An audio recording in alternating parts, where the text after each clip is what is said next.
feeling like I'm Akademiks. These non-docketed filings. So we're just going to continue blasting away. What can I say? Now, also, in EDNY today, I think we can say this. Okay. See, that's he's about to get into the Eastern District. Okay. So, I thought there was something on the docket about that juror. So, like, the AUSA thinks they have a Trojan horse. You got to remember, one juror could fuck their whole case up. Clearly, they think this person, obviously they have an ethical responsibility to make sure someone doesn't have lack of candor issues. But I think they think this person, based on them summing it up now, this person was dying to get on the jury because they're in favor of Diddy. So they want this motherfucker out of here, right? Now, keep in mind, I don't know if you guys watched the YNW Melly trial. YNW Melly, that mistrial supposedly came from one juror. It only takes one. One juror said, I don't give a fuck what y'all niggas say. I'm not voting guilty because I don't think he did it. I don't think he did it. That person was unable to be convinced. And at a certain point, the judge accepted that this was going to end in a mistrial. Now, obviously, the state elected to try him again. And that's why he's still in Broward County and he's still awaiting his second trial for double homicide. However, it takes one juror, people. One juror. Okay. So cool. So the next thing, I want to read you guys the letter. And by the way, if you're wondering why I'm not rushing to get to like this witness on the stand, they're not giving any new information. They're just summing shit up, right? They're just giving a summary. All right. Okay. Oh, this is from the juror. Oh, not the juror. I mean, the defense. This is from Alexander Shapiro. Ah.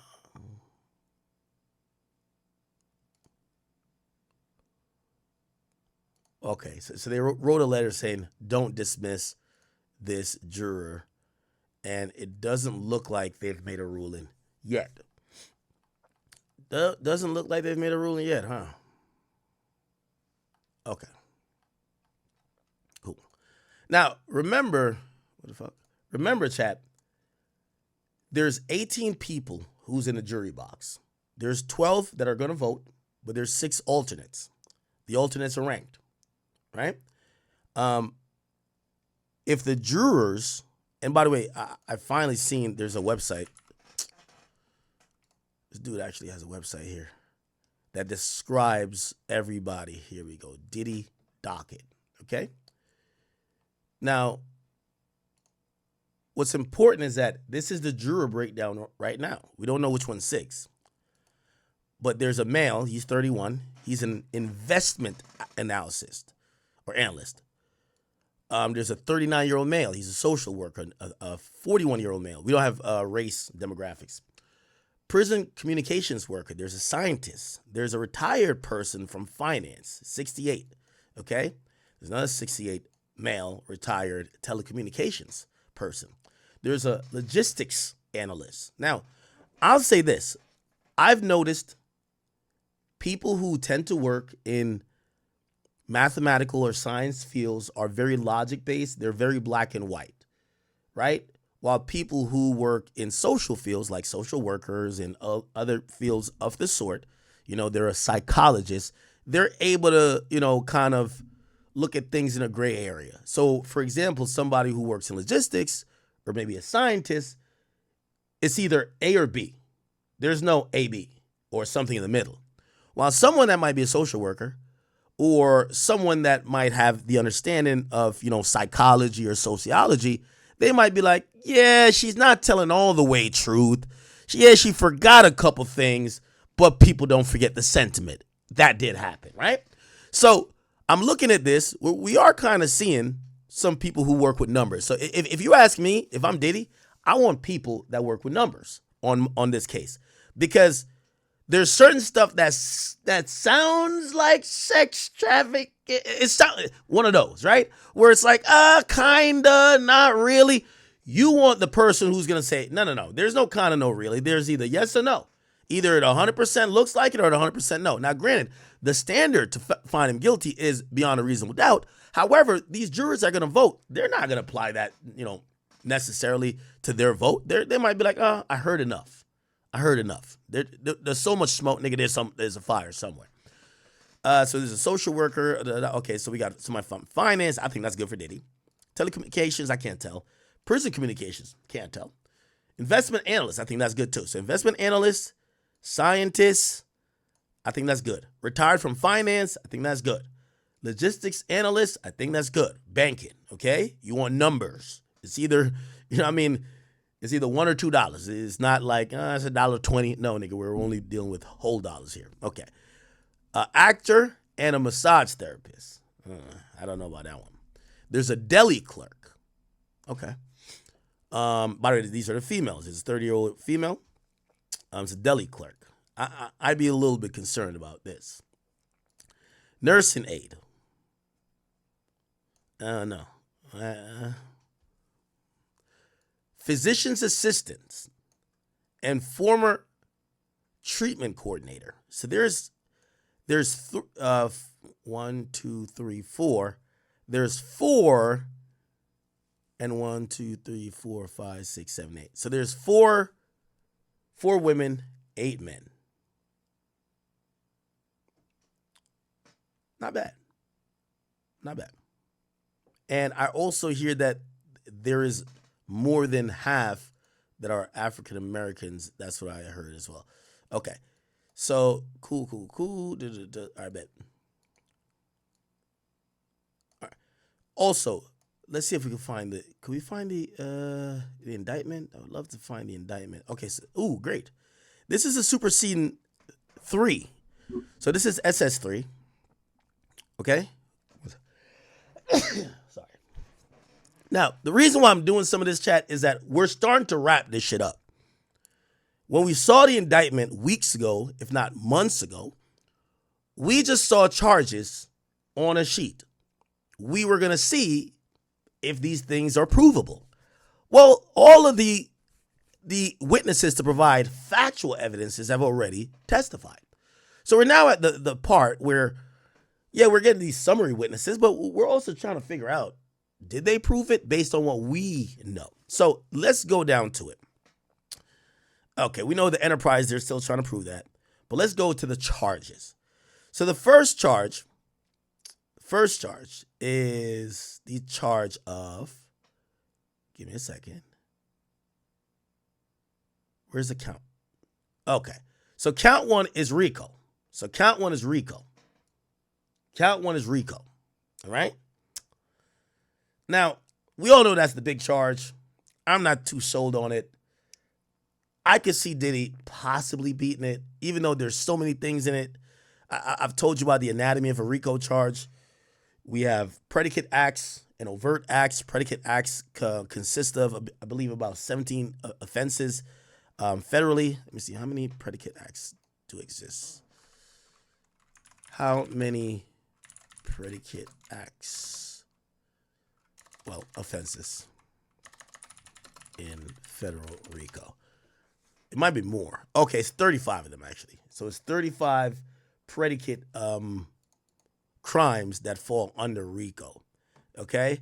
And they include these things: bribery, sports bribery, counterfeit, theft, embezzlement, extortionate, credit transaction, fraud, multiple frauds, mail fraud, wire fraud, financial fraud, unlawful procurement of citizenship, reproduction of naturalization and citizenship papers, sale of naturalization, obscene matter, obstruction of justice, criminal investigations, obstruction of state or law enforcement, tampering with a witness. Okay, it's just a lot. Murder for hire. We see murder for hire, which that's Dirk. Sexual exploitation of children, interstate transportation of stolen property, money laundering, gambling, illegal gambling, right? Welfare funds, wagering, paraphernalia, transportation aid and racketeering enterprises, interference with commerce by threats or violence, peonage, slavery, and trafficking of people. Which this is where the Mann Act falls under that too. I think that's 1591, 18 USC 1591. Fraud, misuse of that, misuse of passport, forgery, There's a lot tied against a witness, informants, tampering with an informant. Okay, so there's a lot of things that fall under there, and trafficking. Okay, so sex trafficking falls under this one, right? But arson and shit like that also is there too. Cool. So we're not gonna get into count one like that. That's gonna be where this whole case is determined. As I said, if Diddy gets found guilty on that, he's gonna get 20 years. No ifs, ands, or buts about it. Diddy will get 20 years in prison, federal prison, if he gets found guilty on count one, which is RICO. Count two is sex trafficking. It's not a RICO charge. This is a separate charge. But this is the sex trafficking of and one victim one. So the second charge is Diddy sex traffic victim one. Now, if he sex trafficked victim one, I've told you this before, it also falls up in the RICO as well. But if they couldn't prove the other stuff with the RICO, they could just get isolated charge. I'll ask y'all, do you think Cassie was sex trafficked? That's up to y'all. If you say yes, y'all the jury at this point. If you say yes, you would vote yes that he's guilty. If you say no, he would be not guilty on count two. Count three, and I think this is going to be an easier charge. If anything, I think Diddy's best chance, I don't see him being not guilty on all charges. I see him being not guilty on the sex trafficking charges. And then the RICO, that's going to be a big if. But if he beats that W, I think if he gets found guilty of prostitution right here, which is, this count three, I think he still hugs his lawyers in court. You ever see one of those where they get found guilty or not guilty of like 90% of things, but they get one guilty and they still happy as fuck, they crying tears? Yeah, because this, Diddy would have to serve 2 years. 2 years, you're done with this. Get married, stop doing freak offs. Well, I don't know if he will. And just get your life back on track, right? So this is the prostitution thing. And here's the thing.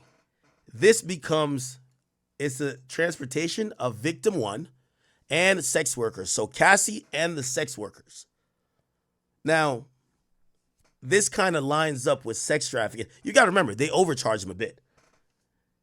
If they can't get him for sex trafficking, they want to get him for prostitution. So sex trafficking means by force, fraud, or coercion, which means they weren't willing. If they can't get him for, if you listen to him, be like, I think Cassie was willing. And all the sex workers claim they were willing too. So this is not sex trafficking.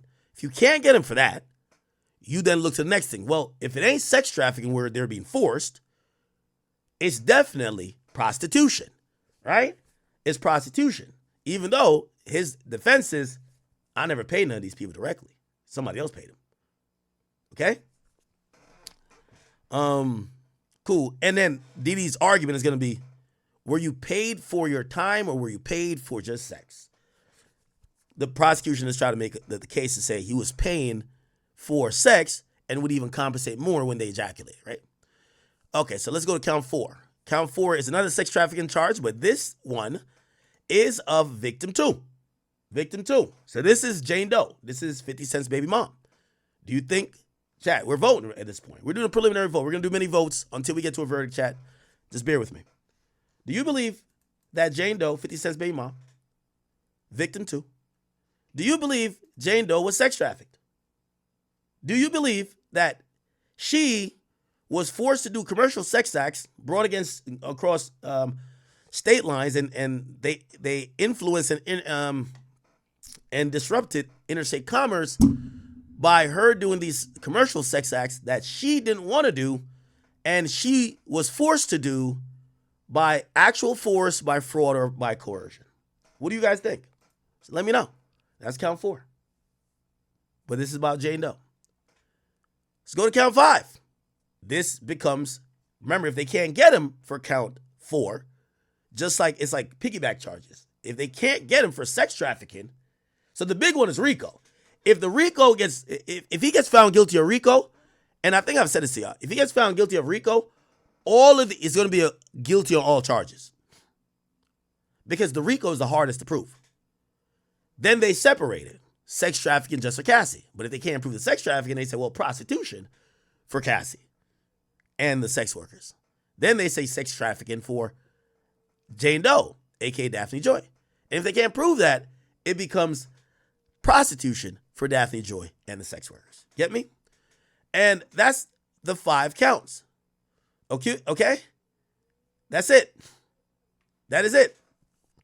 So, with that being said, the 2 witnesses that matter is Jane Doe, 50 Cent baby mama Daphne Joy, and also Cassie. Now, you might say, what about these other people who claim they got beaten, right? Like Mia, Capricorn Clark, claim she was abused.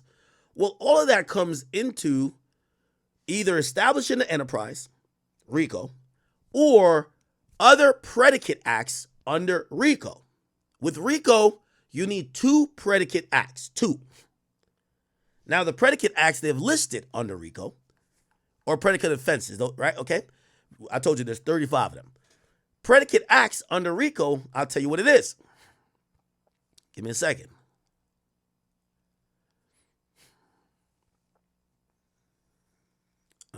Let me go. Where is it? Okay. So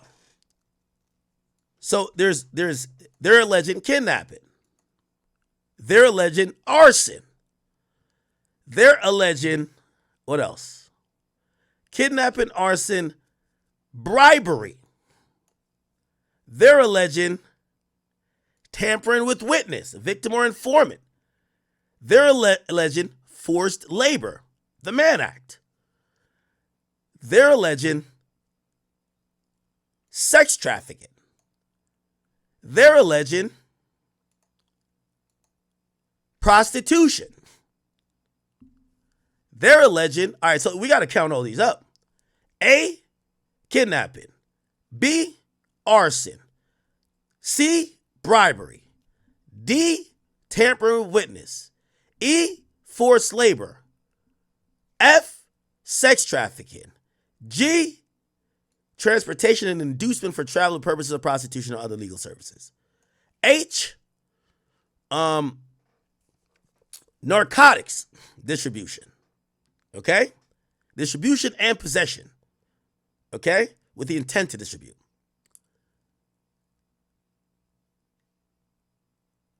Okay. So what's that? That's 8.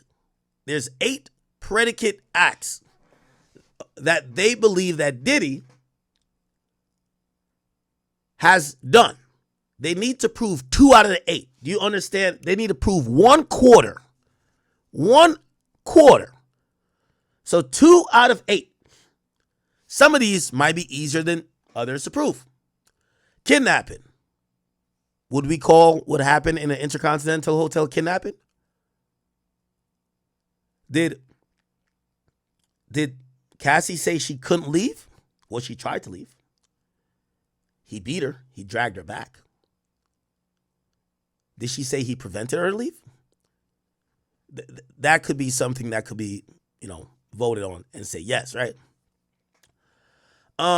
Diddy's lawyer's been trying to address that too. That's why they talked so long about that video. Also, other people who said whatever, that's hearsay, pretty much. Like, yeah, he beat the door down, he came in, he threw something at my head, we couldn't go nowhere. You're not going to find a nigga guilty and give him 20 years off of word of mouth, right? Or unless there's a lot of word of mouth, right? Arson. Are you going to say he blew up Kid Cudi car? I don't think you could find him guilty on arson. So I don't think this is proved. Bribery. Here's 100,000. Delete the video. Delete the video. That's a decent point. Diddy was always paying for things to keep people quiet. Paying for things to keep people quiet. Tampering with witnesses. That comes in when he was calling Dawn Richard. She was, at the time, possibly Kalina. And also even how they were trying to speak with, was it Mia or someone else? And that was supposed to be an attempt to subvert what was a grand jury hearing. That would be tampering with the witness. Forced labor. These people say they had to work 20 plus hours a day. At times, they didn't get paid for it. They had no choice, as many of them say. Was that convincing enough? Keep in mind, you got to agree 100%. You have to have no doubt in your mind. Sex trafficking. We talked about that already. It would be sex trafficking of either Jane Doe or Cassie or the sex workers. And another prostitution thing and drugs. We'll see. All right. Okay. I think we are ready. We're ready. So let's go again. This is a summary witness. Bear with me, people. There's no new info that's coming out today. Maybe some new motions. And maybe the judge might hear a few things. And we might get a glimpse of what the the defense case is going to be. So Judge Summarian says, I hope everybody had a good weekend. The defense has a motion for a NAPUA, or NAP, I don't know, I'm probably saying it wrong, instruction to the jury. So there's an instruction that the defense has requested. They said that because they believe that Banna, Miss Bungalone, committed perjury, and I'm not going to lie, the AUSA's kind of agreed that, we think it happened, or it did happen, but her details were definitely wrong. They're saying that is something perjurious. It's lies. Could you tell the jurors to not think about anything she said? The judge has agreed, or not agreed, has disagreed and said, I denied the motion's defense. I denied the defense motion. Now in Juror 6. Last week, the defense posed a further question of the juror. I took time to reconsider. The defense observes in its June 15th letter, here, the record raises serious concerns about the juror shading his answers to be on the jury. The shift in answers raised questions about the juror's credibility, so the court has indicated that Juror 6 should be dismissed. The defense now urges further questioning. The judge says the defense raised concerns about replacing an African-American juror with a white one and cite the Second Circuit case. The courts take this very seriously, but further question is inappropriate and might negatively impact the jury. That's why we have alternates. Mr. Donaldson praised the diversity of the jury and said the process worked wonderfully. The defense asked the court to base his decision on race. That would be inappropriate. So Juror 6 is excused and is going to be replaced by the first alternative. So the judge is saying, y'all made a request that if we're going to take off a black juror, we should put it on another black juror. If we made the decision based on race, that would be prejudicial as well. So we're going to excuse a juror since you had previously agreed that the jury was very diverse. We're going to excuse that juror, which is now we get to realize a black juror, and he's going to be replaced by the first alternate. That seemingly is a white one. Okay?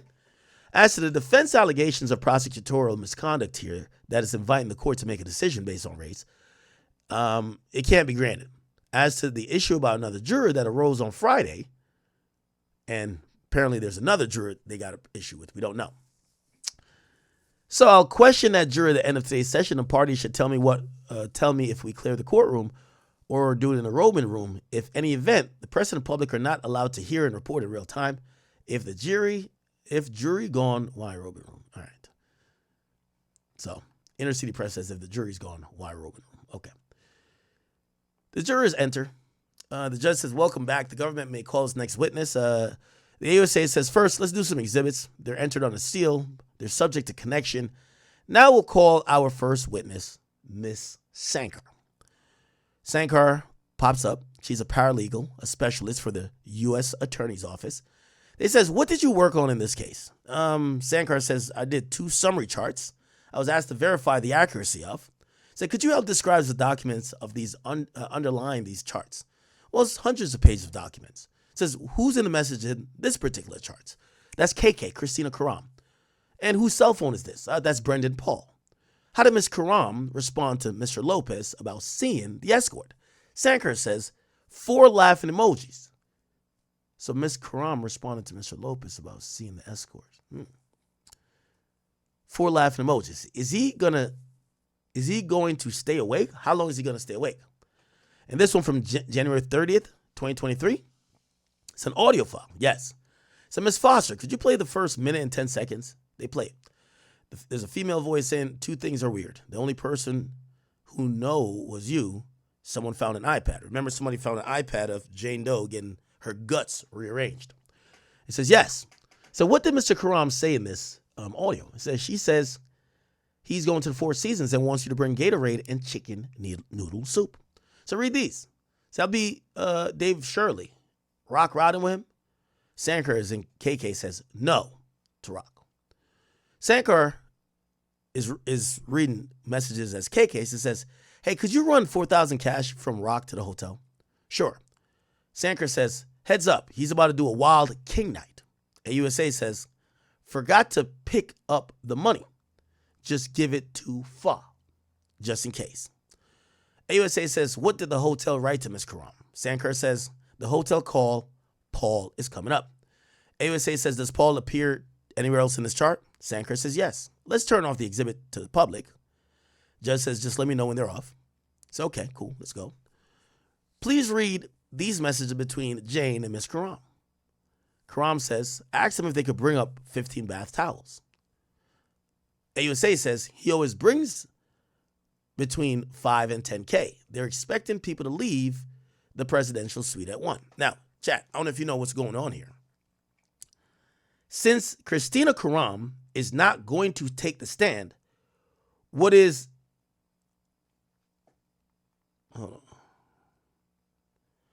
happening is that they have seized messages that they are just going to introduce into court. They're in the discovery. They could be read into the evidence, right? There can't be any type of explanation about these text messages. It can't be like, what did you mean? It has to be blatantly what the messages say. They've fought back and forth on what should be admitted, and that's why they're doing this, okay? So KK says, ask them if we could bring 15 bath towels. He always brings between 5 and 10,000. They're expecting people to leave the presidential suite at 1. We're taking off. Says, and these, Sankar says, these are setting up a flight for Jane. What's this? Flight information from Jessica Ruiz to KK for Arthur Jr. and Paul. And these, can you pick up the cash for Guido at Mapleton? There we go. All right, let's keep it going.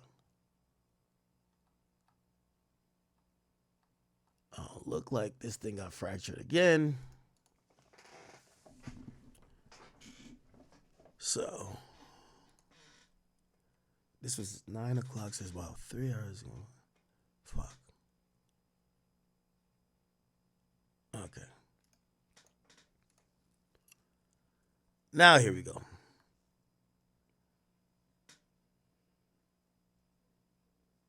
Okay. What does Khorram write to Sean? She writes, Guido outside. Combs replies with an audio message. Play it. Combs sounds hoarse. He says, about Guido. Take care of it, please. So he says to Christina, take care of Guido. What did KK say? Done. AUSA says, do some of the messages involve Cassie Ventura? Sankar says, yes. AUSA says, page 5. May 2nd, 2017. What are these? Text between Cassie and KK. AUSA says, okay, I'll read as Cassie. You read as KK. What the fuck? Sankar as KK says, you okay?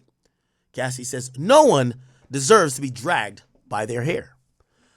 AUSA says, row 87 to 92. April 20th, 2018, Cassie and KK. Cassie says, I just can't anymore. KK says, I'm here for you. Heart emoji. Cassie says, I'm bummed, but I don't want to derail.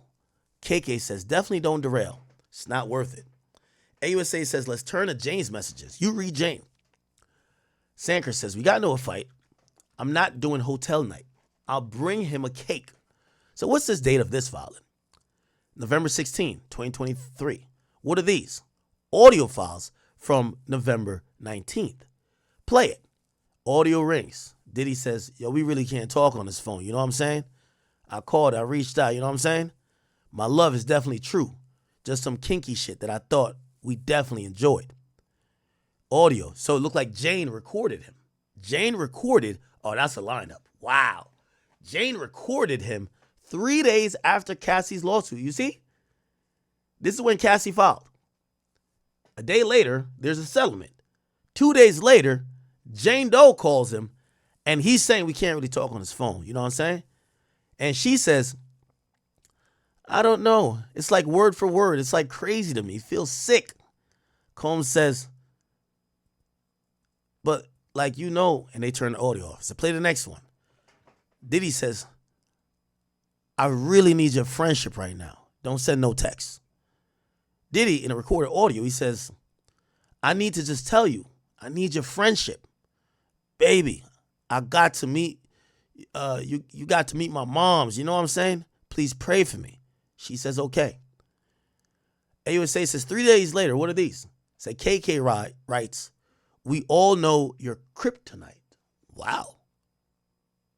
We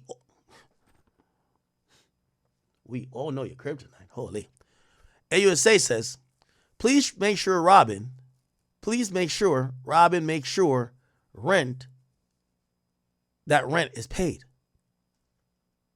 It seems like they're talking about Jane. So I guess they're saying their kryptonite is Jane Doe, not Cassie. Which did not tell you that she would have a more significant importance and understanding, even though I think she butchered her testimony because she's still in love. So Diddy was saying, yo, make sure her rent get paid, bro. AUSA says, what's this? An image I found on Ms. Khorram's phone from December 28th, 2023. A photo of the cell phone screen. It says, I lost work opportunities. I guess that's from Jane, right? Sanker says, this is Jane says, you broke me. You asked me what I needed to move on, and now you're upset.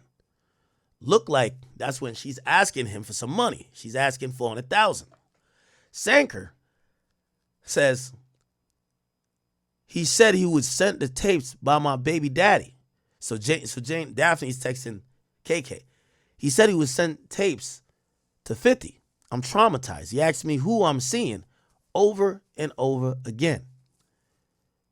Daphne, he said he'll send the sex tapes to the father of my child. On them, I'm drugged. I'm beyond hurt by him. AUSA says, what does KK says? I haven't spoken with him. AUSA says, in these photos of his cell phone, can you read them? Jane says, you fucked everything up. You win. AUSA says, what are these? Videos I found on KK's devices. Foster said, let's play it. There's a woman voice says, like $1,000. So what's in the photo? It looks like a long manicured nail. What does KK write? They just chilling at his house. Out to shop like King Knight mode or Gucci bag mode. LOL. Your Honor, can we break here? They take a break. They come back. Sanker says, what does this exhibit show? Shows messages of Sean Combs and Damian Butler, aka D-Rock, and Mia. Turn off the screens to the public and the press. AUSA says, please read D-Rock's messages, and I'll read the other. D-Rock says, love you, man. If you need a friend here, I'm here. Combs says, I'll call you back. Talking to the kids. D-Rock says, where are you? AUSA says, Virginia Beach. Or no, Mia says, Virginia Beach. D-Rock texts her number to Combs. Mia to D-Rock says, oh, I didn't have my phone. I was scuba diving. D-Rock says that we're opening up a new restaurant on the 17th. He says he doesn't want anything from you. Mia says, super smart to stay in your bubble. Mia also says, I'm on an island off the coast of Honduras. D-Rock says, I love to hear about Honduras. Let me know I can send you something. Mia says, I never asked for anything. D-Rock says, I'm not allowed to send my sister a gift. AUSA says, Did you have any other involvement in this case? Sanker says no. No further question. Ms. Garagos, Tenny gets up. Tenny says, Ms. Sankar, this message from Damon Butler to Sean Combs, let's pull up the exhibit. Line 363, days earlier, the legal filing. And Garagos says, could you please read Nat more? Says the article could have been worse. They're calling up a breakup fight. Garagos says, let's read some of the messages not included in the chart. Jane writes, I could be dropped off at my building's front desk. KK writes, he speaks directly with Puff Daddy. I don't deal with him. LOL, right? Sanker says, right. Jane writes to KK, pulling up to the airport. Smiley face, I'm excited to surprise him. Garagos says, may I cover with AUSA Foster? Judge says, of course. Jurors, while we wait, I'm going to stand up and stretch. You may as well. Okay.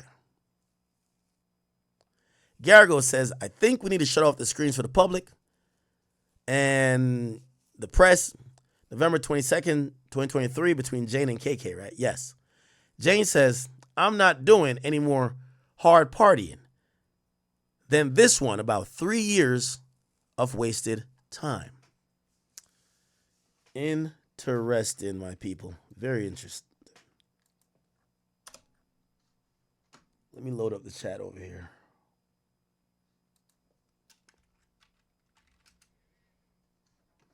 Give me a second. Everything's taking a second. So this is the first of, I don't know how many summary witnesses they're going to bring. I don't know.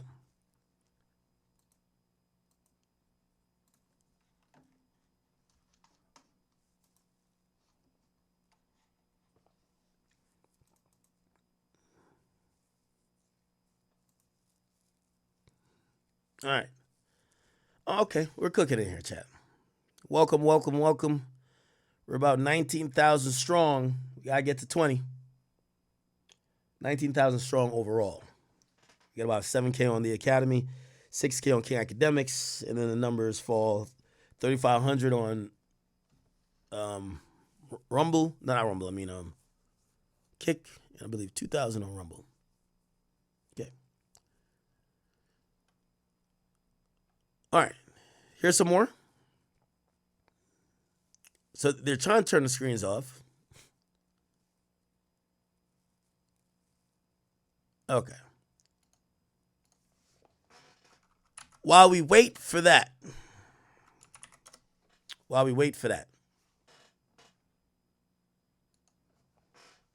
Oh. Up, live on. Look like Uncle's also out here. Here we go.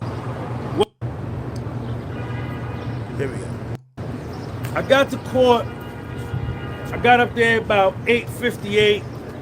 The judge was already into his response. Yesterday, Alexandra Shapiro filed a motion with the court to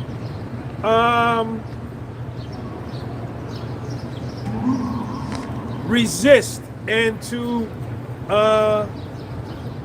support and detail the reasons why juror number 6 should remain on the jury. Now that juror number 6 is off the jury, juror number 6 was a black male. There's only one black male left on the jury.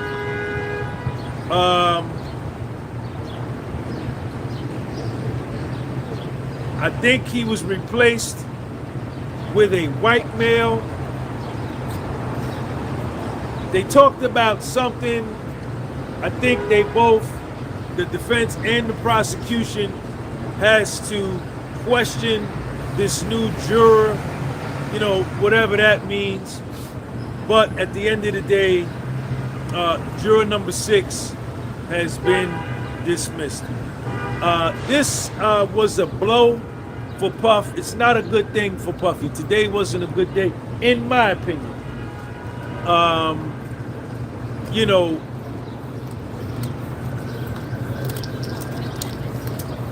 When you have a jury of your peers, your true peers, you feel better about your situation. Puffy being a black male, I think Puffy is a foundational black American male. And Alexandra Shapiro talks about that. She talks about that in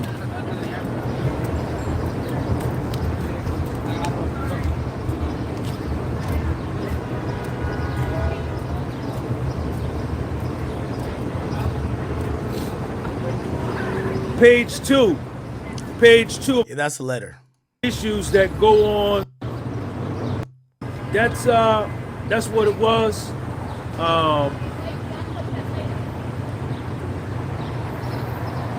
They were going through this, and what they're trying to do now is, which is what they've been trying to do. They got this girl on the stand, and she is just corroborating, trying to tie in, Also, Sanker is a woman. flying Paul from LA to Miami is the SEX trafficking, and the SEX PROSTITUON, and she's just, it's all, what they're attempting to prove. We got to see how it all shakes out. Supposedly this week is going to be the final week for the defense, for the prosecution, and then the defense will begin calling their witnesses who will come in and testify for Puff. We got to see who that person, who those people are. I think that's going to be very important. Wayne 704, what's up? I think that's going to be very important. And I think, a lot of the case is going to hinge upon these defense witnesses and what it is they come in and say and what it is they come in and do. But I'm going to get out of here. I think they're supposed to have Brendan Paul, who is they call him the drug mule. We already know what that's going to be. The direct examination, he's probably have immunity, compelled to testify. Wait, oh wow, they're still bringing other people then. Oh, look like they're just tying. I thought they were going to do this at the end of their case. So they're done with the victims. It seems like what they're really trying to tie in or tie up is sex trafficking. But some of the other stuff like the drugs is going to fall under RICO, and they're not done with that yet. But they're tying up count 2, 3, 4, and 5. But if they're still bringing more witnesses that's going to testify about like drug possession and stuff like that, that's only under the RICO. For threat of prosecution. So they're going to put him on the stand, and Federated States of GM Kemet. Why Jules, the male escort, didn't testify? I'm thinking he wasn't there. How do you feel about that? I don't know anything about that, man. Thank you for the super chat, Federated to cheat, right? So we already know what they're going to put Brendan Paul on the stand and say, oh, Puff did this, Puff did that. But what I always look for and what's always most important is the cross-examination. That is the good part. Do me a favor, y'all. Double tap that screen. Give this video a like. So that's where we are. I will be back tomorrow to... So it looked like my bro dips out a little bit early. It's all good. We're still here. Okay. Garagos, so Tenny's saying, here, could you read this message this is from KK to Perez. Is asking, how does he look? And Perez says, shockingly good, better than before. Right? Who's Perez? Oh, it's Jonathan Perez. I think that's the assistant. So the chief of staff is asking the assistant, how does Diddy look? I guess Diddy look, right? Said better than before. And Sankar says yes, and he said nothing further. So, okay, that's really quick. That's really quick. It's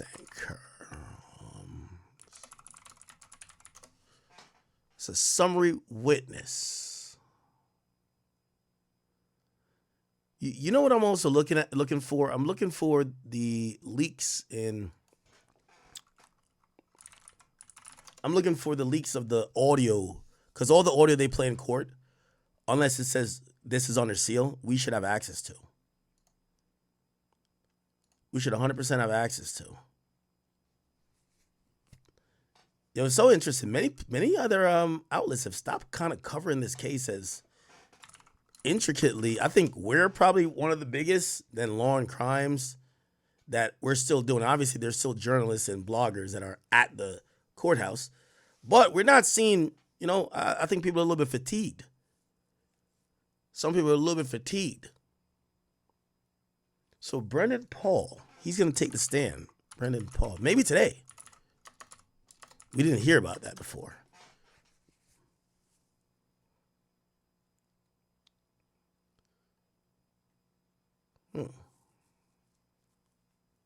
So Brendan Paul for sure is going to be, if you don't remember, this is the guy right here. This is 25-year-old Brendan Paul. He's a former Syracuse University basketball player, but he's better known off the court as P. Diddy's alleged drug mule. These allegations date back to February, when a bombshell civil lawsuit against P. Diddy called out Brendan Paul by name, listing him as someone who allegedly acquires and distributes Diddy guns and drugs. This was the lawsuit filed by Rodney Jones, better known as Lil Rod. Now, I thought this was very important. Lil Rod was not used, but Brendan, pieces of what he said. So, what Lil Rod said was not all lies. Some things were kind of seen as dishonest, obviously. And by the way, I think they went in on trying to scold the lawyer for it. But there's certain things that were added that were included. He mentioned Brendan Paul, but he mentioned it in the second indictment after Brendan Paul got arrested. So I don't know if he's seen it then just added it, but Brendan Paul is mentioned in the second amendment complaint. He's P. Diddy's former producer, who laid out a laundry list of serious allegations against Diddy. Lil Rod claims Diddy sexually assaulted him, groomed him to have sex with celebrities, and was the kingpin in a gun, drug, and sex trafficking empire. Similar allegations against Diddy had already been brought forward back in November of last year, when 4 civil suits were filed against Diddy. That includes suits from his ex-girlfriend, Cassandra Ventura, who you know as the singer Cassie, along with Joy Dickerson Neal, Liza Gardner, and a woman who identified herself only as Jane Doe. All 3 women alleged Diddy raped them, with the allegations dating back to the early 90s. That brings us to March 25th of this year, when federal search warrants were executed at 2 of Diddy's properties in both California and Florida. Almost 2 months later, Diddy has not been arrested and no charges have been filed. But things didn't stay quiet in Diddy's world for long. On March 27th, just 2 days after those federal raids, Brendan Paul was arrested at the airport in Miami while trying to board Diddy's private jet.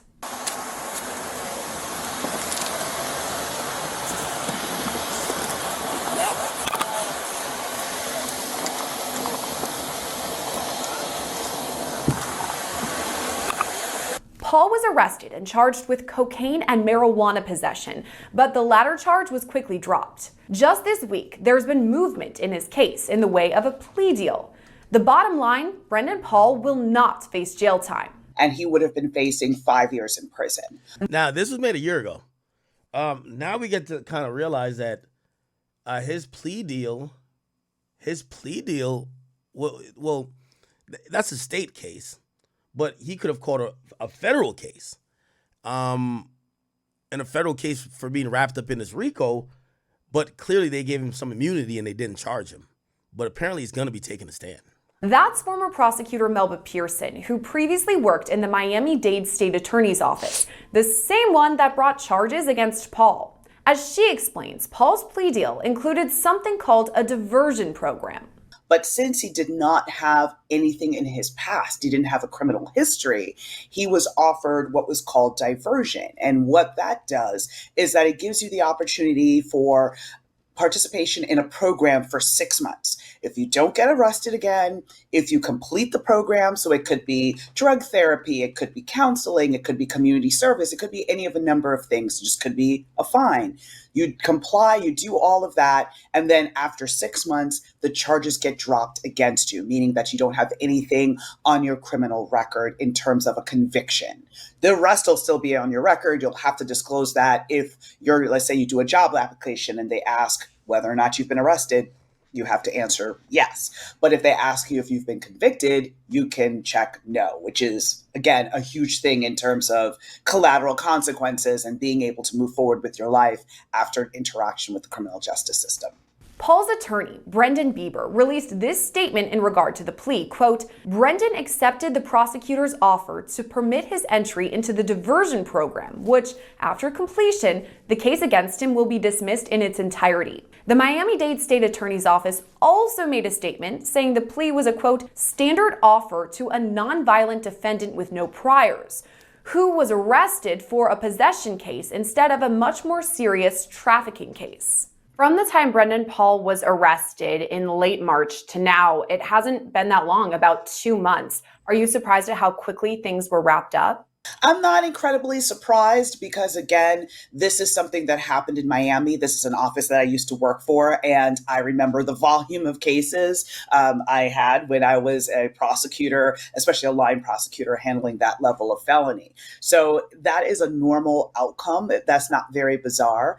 And actually, to put a finer point on it, I don't think that he had to testify or do anything else in exchange for the plea, right?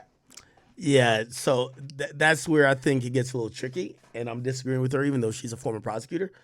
Well, yeah, it probably was standard, but even still discretionary for you to get the diversion program.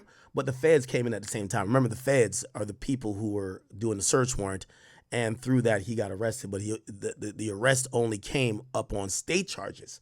So I guarantee the state helped the feds put a squeeze on him to say, yo, you could get through this and you will have nothing on your record like it never happened. But you got to testify against Diddy, okay? And you're not testifying about this other stuff. We only know you used to bring drugs. You just got to say I used to bring the drugs, okay? That's all you got to do. So I do think, he had to do something. And I think the states helped the feds pressure him to be in this Fed case. Right? Normally, if we see a case wrap up this quickly, that would be the first thing that I'd be asking, like, oh, okay, what else did you do in exchange for that favorable plea? But looking at his history, looking at the volume of cases, and also looking at the severity of the charge, in the universe of things, it's not trafficking. It's literally possession of cocaine with an argument that could have been made that this was for personal use. I wasn't trying to resell it. I wasn't trying to, take it overseas or make money off of it. This is just, for me to party this weekend, right? When you look at it from that perspective, the outcome, the resolution, the plea makes a lot of sense and is not outside of the norm. We have to pause this Brendan Paul story for just a ended those parties to the survivors, right? He procured drugs for the parties, but they didn't say much about him himself participating in harming people. I think that distinction would have been problematic if there was some discussion of him harming people. Then he may not have gotten a diversion plea. He may have gotten something along the lines of probation, and maybe there would have been more pressure on him to testify against Diddy in any investigation. Again, that's not to say that the feds can't call him up and Somebody said if he rats the plug, cutting him off. Hey, he don't look like the kid that was like the plug. He looked like he just was the do boy who would know a guy who probably knew the guy to get the drugs, Okay. Let me see. Anything else? We're still waiting for some more stuff. Just give me a second here, people. They're pretty much about to go to break. They should be angling to go to lunch in a second. Let's see. Okay. So now the next government witness is it's another special agent. And they're going to chart us to death, people. So there's another special agent. It's about charts. So these are certain meetings or whatever. There's a chart being shown about a meeting in the London hotel involving Sean, Cassie, and Jules. The chart shows lists of flights taken by meeting participants, including Jules and Cassie. The special agent is basically speaking on the chart, and they object. Okay? So this is all charts trying to simplify things. I thought we heard from Jules, but I guess not. I thought Jules was the first guy we heard from, and the guy also in the hotel. I don't know. Whatever. But they're having these charts to clearly show transportation and prostitution across state lines, okay? Maurice, thank you for the 2. Saying nothing bigger than the Academy gang. Appreciate you. So these summary witnesses aren't going to be the most entertaining thing, okay? By the way, this is when... The man accused of being a drug mule for music mogul Sean Diddy Combs is no longer facing any charges after he was arrested for narcotics possession. And this comes as the lawsuit he's mentioned in gets some major updates. Welcome to Sidebar, presented by Law and Crime. I'm Jesse Weber. Here we go. He is in a Brooklyn detention center after a grand jury. And this lawsuit, aside from the multi-million-dollar civil lawsuit that was filed by Sean Combs' ex-girlfriend Cassandra Ventura, this was one of the first big red flags that indicated something big was on the horizon, because it included all sorts of allegations of illegal activity on a much grander scale. The lengths that Sean Combs and his staff allegedly went to in order to fulfill the record label CEO's desires. I mean, Rodney Jones brought up allegations about racketeering, this racketeering criminal enterprise. But back to Brendan Paul. Who is he? Well, he's apparently this Ohio native. He was a star basketball player at Syracuse and Fairmont State Universities. This is before he actually got involved in music production during the pandemic. But I will tell you, it's Like the male Caitlin Clark. unclear how exactly he got linked up with Sean Combs, or maybe got linked up with him. I'll say he has been named, and photos of him have been included in Rodney Jones' lawsuit. Now, he's accused of carrying all sorts of drugs with him at all times for Sean Combs, and is also accused, by the way, of being involved in paying sex workers.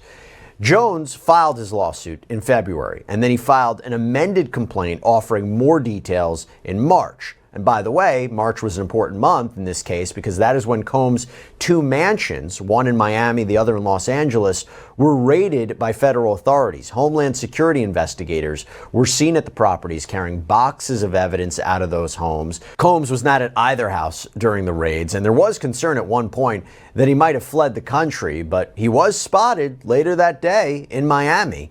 Now, Combs wasn't arrested at that time. He wasn't charged with anything at that time, but it was clear that federal investigators were looking into his conduct, and there could be very serious legal action on the way. We were all saying for months, is it possible he's going to be indicted, and when would he be indicted? Okay.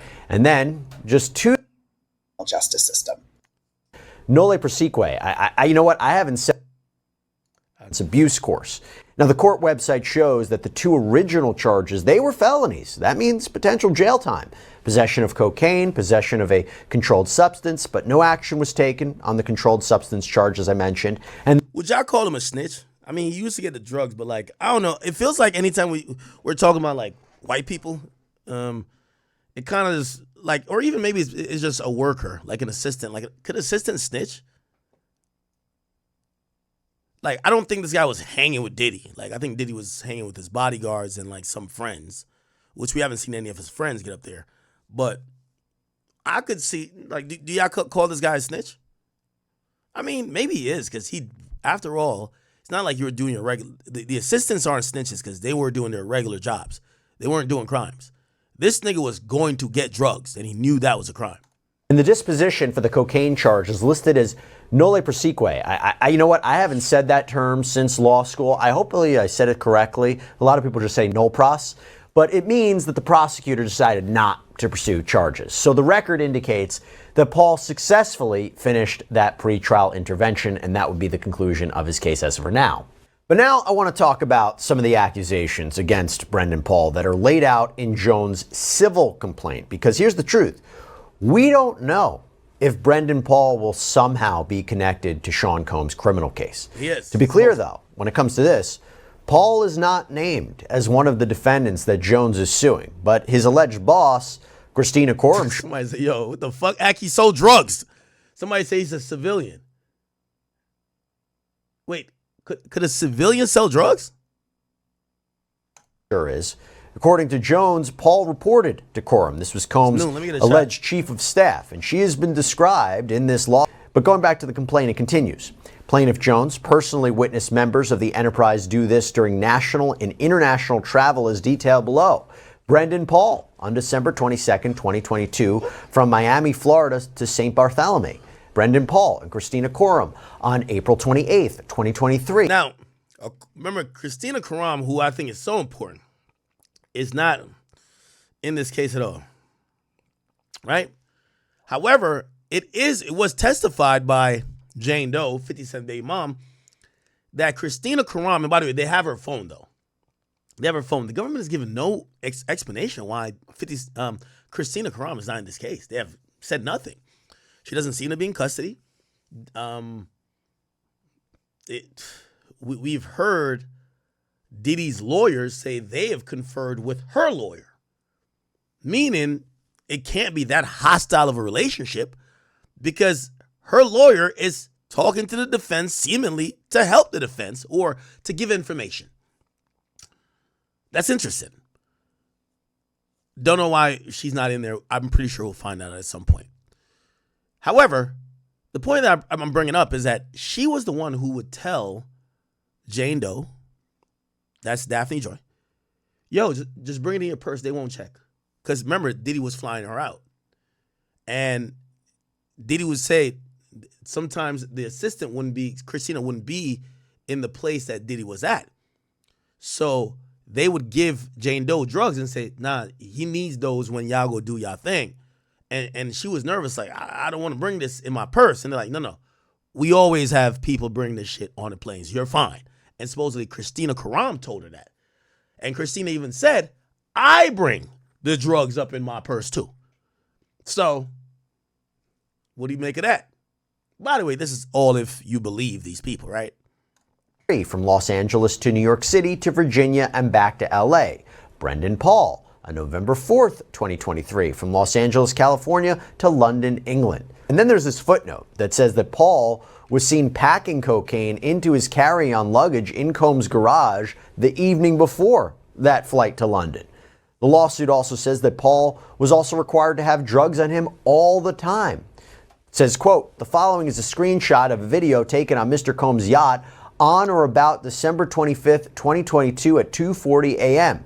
Brendan Paul is videotaped with one of the black pouches defending Combs and Christina Khorram required the associates and members of the Combs RICO enterprise to carry. This pouch was filled with ecstasy, cocaine, GHB, ketamine, marijuana, mushrooms, and 2C.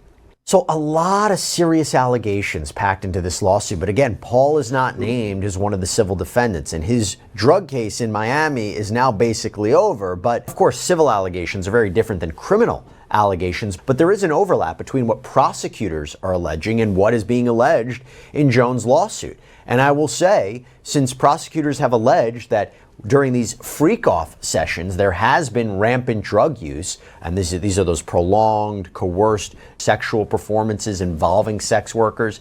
You have to wonder whether or not Brendan Paul is somebody prosecutors have spoken to, plan to call as a witness, whether or not his name will even come up. Well, we now know that the answer to that. There is a sidebar currently in court. Sidebar is over. Sidebar is over. Let's see what happened. So Miss Johnson and AUSA Johnson is now questioning the special agent. It says, when you say you attended, do you mean to say the people concerned appeared from records, absent a video to have attended? Special agent says yes. So I guess they're questioning him on his report. Who are the participation in this chat? This is Jules and Sean Combs. How about you read Jules? I'll read Mr. Combs, okay? Okay, the special agent says, okay. Jules is saying, I'm available Friday to Sunday. Whatever flights works. Which one? Combs says, Friday at 4. So they're proving, Again, we haven't gotten any sex worker up there that said, I felt I was being sex trafficked. Not one. Even the guy who was the first person or the first sex worker, and he said he got called because of whatever, and then, they propositioned him. None of them said they felt they were sex trafficked. None of them said that. That was kind of an interesting thing. But let me ask you a question. Could a sex worker who's showing up to provide sexual services be sex trafficked? That's a good question to ask. I don't know. Anyway. During the course of this criminal case, we shall see. But going back to this Jones lawsuit, we actually have an update for you on this. So, a new order came down from the judge overseeing this case and gave a partial win to Jones and also a partial win to the defendants. It's a bit complicated, it's a little complex, but here's the basics. So, when Rodney Jones' lawyer, Tyrone Blackburn, filed this original lawsuit in February, he named multiple defendants, including executives with record labels like Universal Music Group and Motown Records. And he alleged that those executives knew what Combs was up to and just let it happen. Well, Blackburn filed paperwork to voluntarily dismiss the defendant, Ethiopia Habtemariam, this is chief executive of Motown, and then later moved to dismiss all the claims against the music executive, saying, based on his examination of all the papers submitted in support of both motions to dismiss, he has concluded that there is no legal basis for the claims and allegations that were made against the UMG defendants. So those record executives wanted Blackburn sanctioned for basically wasting their time. Lauren Conlon is checking in. It's day 24 of the United States versus Sean Combs, and juror number... No. I agree. Green bands. Nygaard had them first. But Nygaard, having them first is like 16 and 17 he's having them. He had them at 16 and 17. Floyd had them at 22. And then when they're getting towards 30, they find another rapper to settle down with. That's how most of these women were moving. Nygaard get them at 16, 17. The rappers get them, or Floyd get them at 22. Send these joints out, Number 6 was officially dismissed this morning. The defense had filed a letter on the 15th, which was last night, to the judge, stating that if this juror was officially dismissed, they would most likely move for a mistrial. They, again, I had mentioned this before, they really think that there is some racial bias going on because he was one of 5 black jurors. I think I had originally said 4, but there were 5. And the judge said that it would be improper to allow race to play a factor as to the fitness of this juror because there were clear inconsistencies when he was questioned multiple times about his residency. The judge said, look, this is why we have alternates, and there was an alternate juror in his place, and I think he'll be questioned by the end of the day. But this alternate juror, he was significantly older. He was also a male. And, just my opinion really quick, I watch the juror that was dismissed a lot because he was kind of on the end, and I saw his facial expressions. He seemed to be horrified a lot of the time. He was stressed or looked stressed a lot of the time. He would always look at the clock. So, I don't know if that meant that he thinks Diddy is guilty, not guilty, but I'm just saying he was one of the jurors that did show a lot of expression. So then we started with the summary witness, Ananya Sankar, who worked for the U.S. Attorney's Office. She is a paralegal specialist, and she organizes the intake of evidence and trial prep. So she was pretty much taking us through communications. There were these charts on the screen, and it was KK's devices from March of 2016 through February of 2024. And she kind of went through certain text messages and recordings and things from KK's phone and told us why they were accurate, went through all these accuracy procedures and whatnot. Now, some of these text messages, I'll just go through the gist of what we saw, which I think is just more corroboration to the indictment and I guess the government's case in general, because there were texts about getting cash for Diddy when he was at these hotels, assistants, picking it up from whichever security guard had the cash. There was also an assistant texting, Jessica Ruiz texted KK flight information for, quote, Paul Arthur, who we know was an escort. That directly relates to the indictment as well, transportation to engage in prostitution. There was a text from Jane asking KK for cash for Diddy, around 5 to 10K. There were also texts about getting packages from someone named Guido, who I guess we're speculating is perhaps a drug dealer, because there was multiple mentions of Guido in Christina Khorram's text messages. There were also some audio recordings. One of them, I believe we had heard before. It was Diddy talking to Jane in 2023, shortly after Cassie's lawsuit dropped, just saying, you know, I'm sorry that you felt this way. I didn't know that, you know, how do we move on, etc. And then Jane kind of crying and you know, just kind of answering, yeah, okay, you know, just whatever. She wasn't saying much. And then we saw text messages in December of 2023, really long messages from Jane to Diddy, and she is saying all the right buzzwords here. She's saying that she felt exploited and, quote, coerced, you know, being with him and all these things for so long. And then she texts KK about the fact that Diddy is trying to blackmail her with this sex tape and show it to her baby daddy if she doesn't comply. I didn't, again, these text messages were shown so quickly on the screen, I didn't get a chance to write all of it down, but it was something along those lines.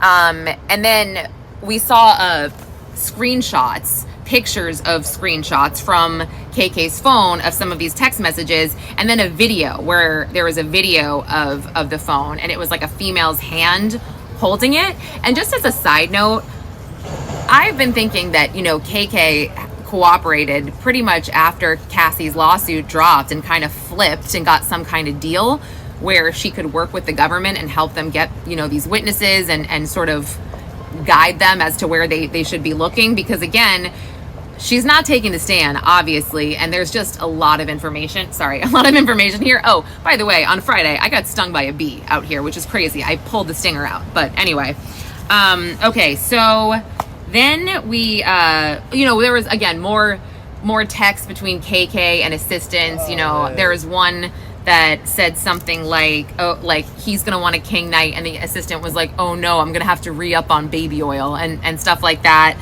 Then we saw text messages between D-Rock and Diddy, and it's unclear to me if these messages also came from KK's phone. I'm not quite sure. Actually, I mean, they could have, but again, these were only between D-Rock and Diddy, and then D-Rock and Mia. So I don't think those came from KK's, but I will confirm where they came from after, or this afternoon.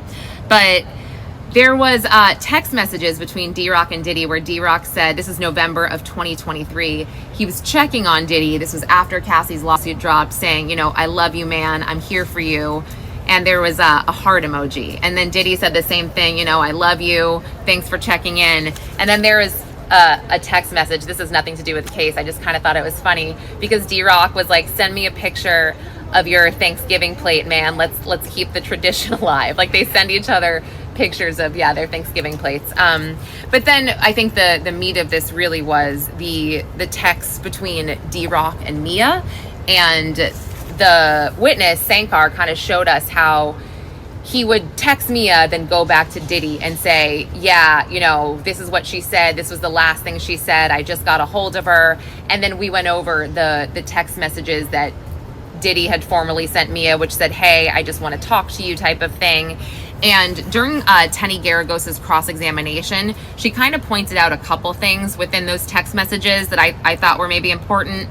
During Mia's direct examination, she had talked about how when D-Rock reached out to her initially, she had felt like he was offering to send her money. And I remember listening to this thinking, oh, how did she gather that what he asked, like when he said, can I send you something? Because she was scuba diving in Honduras or whatever.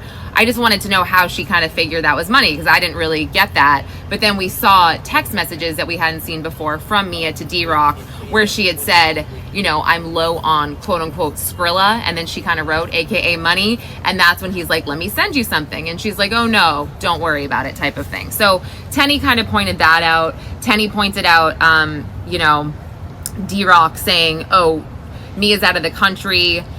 And once he said that, there was no more calls between Diddy and Mia, because we had seen like 6 calls, I think, placed to Mia after he was communicating with D-Rock, and this was February of 2024. So Tenny was kind of pointing out, once he heard that, he didn't bother her again. She pointed out that he just said, Mia, I want to talk to you. I just want my memory jogged type of thing. And yeah, so I had stepped out at that point to do another hit for Nancy Grace, and I don't know why I said it like that, Nancy Grace. So I had stepped out to do a hit for Nancy. So there was another witness on the stand after Ananya Sankar, and she was a government witness, a special agent that was just going through some other charts to confirm their accuracy and whatnot. So I'll do an update on what I missed later today, but that is really it for the morning for the most part. Pretty uneventful besides the juror. So again, the government should rest its case this week. Yeah, Exactly. Well, I do want to hear what Brendan Paul is going to say, but if we're at summary, well, why the hell are you going to bring him in? But I guess it's shoring up the drug trafficking stuff, right? All right.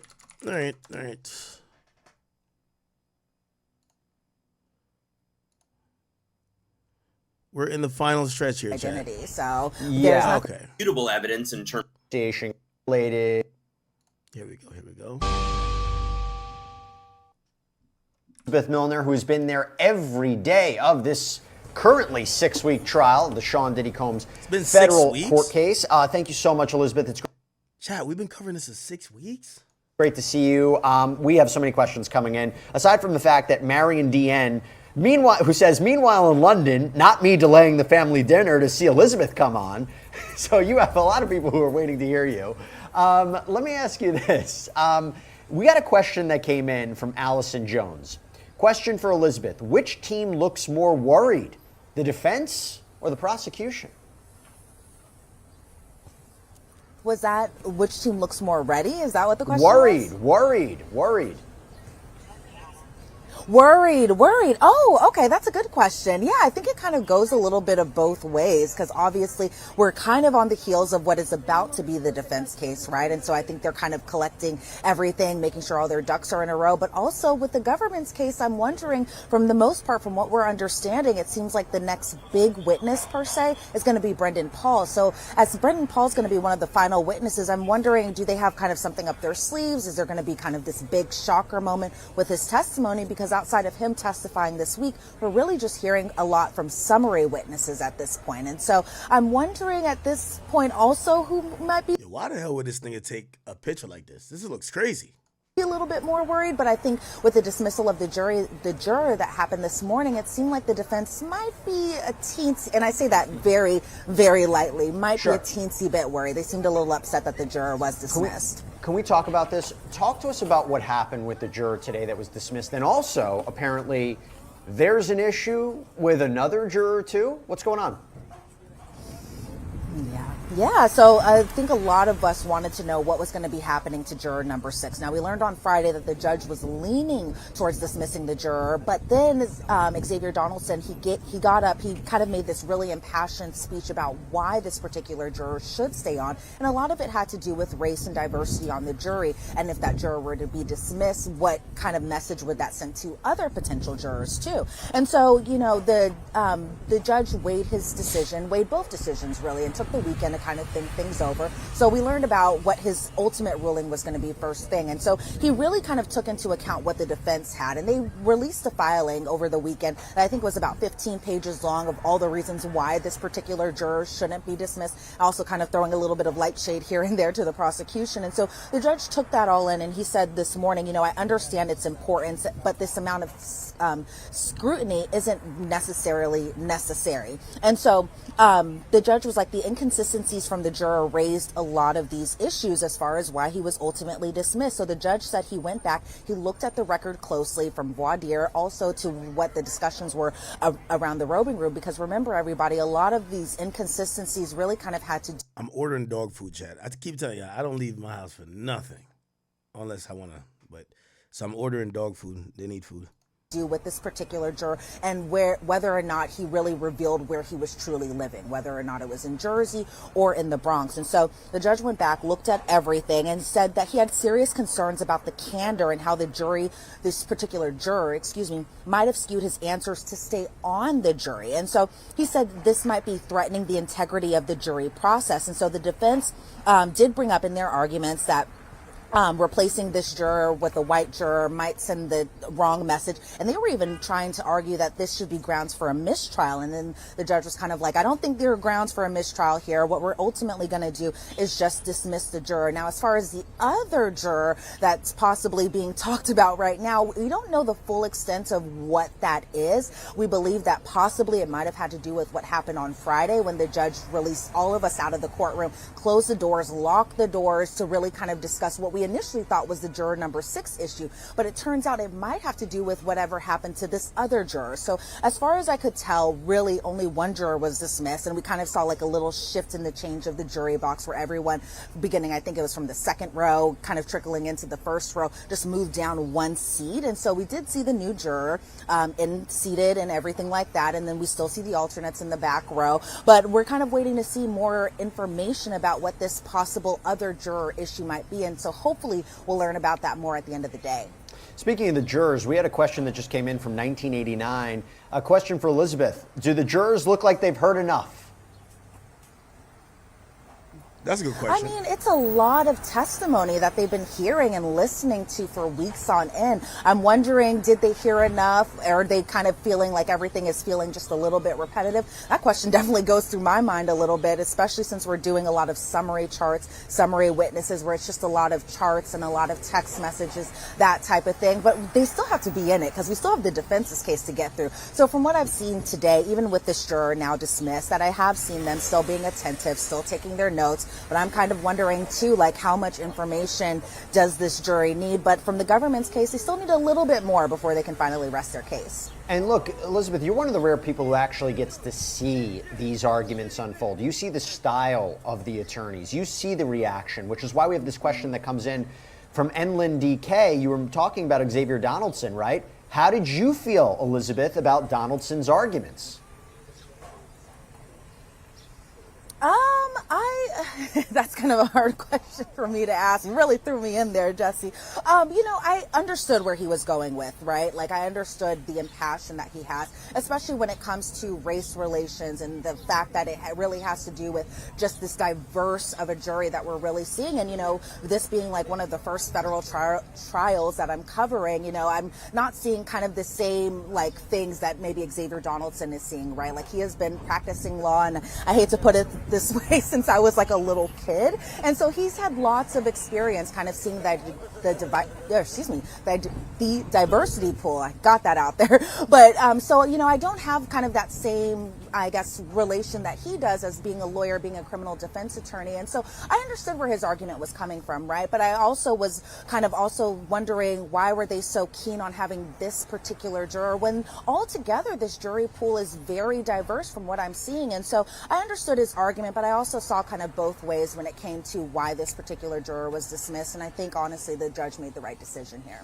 Let me ask you about Christina Khorram, because we have a question that came in, and you're an expert in this case since you've been following it. By the way, I do think that juror being dismissed is, I think what happened is, so Diddy has, let me tell you, Diddy got a team, bro. When I tell you, I think he's spending $3 million a month, he's spending on everything. Diddy got people who's in the courtroom watching the jury the whole time. They're taking notes. Juror 1, anytime there's freak off details, they cringe. They make a face. They look down. They seem disinterested. They seem, they're studying them. You get what I'm saying? At this point, again, it's also a fine line. You got to remember, this is high stakes. Remember, you can't really hit up these jurors, blah, blah, but you want to know who kind of look like they fuck with you. So it's like as the details are going on, people are watching the jurors. What I believe is the way how much Diddy's team protested in not having this juror dismissed, I think they fuck with this juror. It's like they see that it's a black dude. They're like, this dude is fucking with us. They understand what we talking about. They understand, yo, it's Diddy. You know? Like, after hearing all this, they might be like, man, Diddy ain't take advantage of y'all hoes. Y'all hoes y'all wanted this shit. So I think that's what's happening. I think the prosecutor knew that. Yo, this is going to be a problematic juror. Because they brought up a really odd issue. Why the hell you're bringing up now? Oh, they live in Jersey. So you tell me y'all went through jury deliberation and all this, like they heard the entire case now, or the entire case so far. Now you want to get them out of here? Maybe you want to get them out of here because they look like, you know, remember they're saying Diddy looking at them, looking at the juries, they keep nodding like, maybe they're making eye contact. Diddy making eye contact over there. And they're like, oh, okay, this ain't good. This ain't good. This going to be the one jury that's going to fuck the case up. Diddy giving this person eye contact, you know what I mean? Nah. So I think it's much more than just the person living in Jersey. Much more, but let's keep going. And by the way, today, Christina Khorram has maybe come up more in these exhibits, in this evidence from this summary witness more than throughout this trial. Question from Mikey John. Elizabeth, are you surprised that KK wasn't called to the stand yet? Yes, absolutely. Like that, no brainer. I'm truly surprised that she's not being called as a government witness, especially because they have her devices. She could be somebody who could really kind of tie up the loose ends or maybe answer the questions that a lot of us still have in our brains. And so I'm really surprised that, especially as we're trickling down to the end of the government's case, that the next witness isn't Christina Khorram. And I'm wondering at this point, is it possible the defense might call her? And if the defense does call her, what that could look like. And so I'm really and truly surprised that they're using her devices. Now, let me say this. Let me put my input in on this. Anybody who ain't show up for the prosecutor, I think they're available to show for the defense, but why do it? Don't open Pandora's box. Because yes, they got some of their messages, say D-Rock messages, KK messages, but you don't want to put KK up there and the state says, got this bitch. Not state, I mean the government, federal government.